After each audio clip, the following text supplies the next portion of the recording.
తరచుగా రైలు ప్రమాదాలు జరగడం చూస్తూనే ఉంటాం. ఎదురెదురుగా రైళ్లు ఢీకొట్టడం, అక్కడక్కడ రైళ్లు పట్టాలు తప్పడం కామన్ గా వింటూనే ఉంటాం. కానీ తాజాగా ఒడిశాలో జరిగిన ప్రమాదం అందరినీ షాక్ కు గురి చేసింది.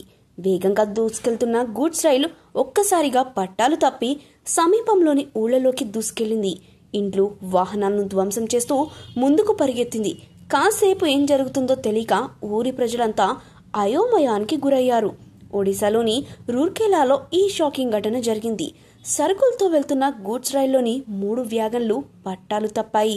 రైలు అతివేగంగా ప్రయాణిస్తున్న నేపథ్యంలో సదరు వ్యాగన్లు రైలు నుంచి విడిపోయాయి.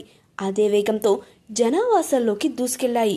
వేగం దాటికి బసంతి కాలనీలోని పలు ఇండ్లు కుప్పకూలాయి. అడ్డొచ్చిన వాహనాలు తుక్కుతుక్కయ్యాయి.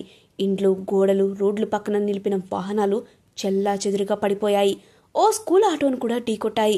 ప్రమాద సమయంలో ఆటోలో పిల్లలు లేకపోవడంతో పెనుముప్పు తప్పింది. ఈ ఘటనలో ప్రాణ నష్టం జరగపోయినప్పటికీ పెద్ద మొత్తంలో ఆస్తి నష్టం వాటిల్లింది. అటు ఈ ప్రమాదం గురించి తెలియగానే రైల్వే అధికారులు స్పాట్కు చేరుకున్నారు. ప్రమాదం జరిగిన తీరును పరిశీలించారు. టెక్నికల్ సమస్యలే ప్రమాదానికి కారణంగా ప్రాథమిక అంచనా వేశారు. త్వరలోనే ప్రమాదానికి గల అసలు కారణాలు వెల్లడిస్తామని తెలిపారు.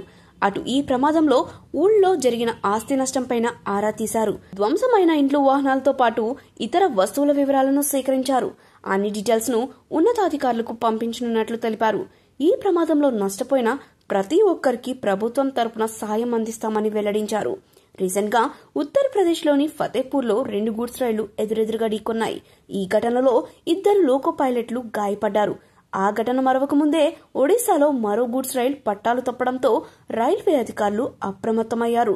ఇలాంటి ఘటనలు పునరావృతం కాకుండా చర్యలు చేపట్టారు.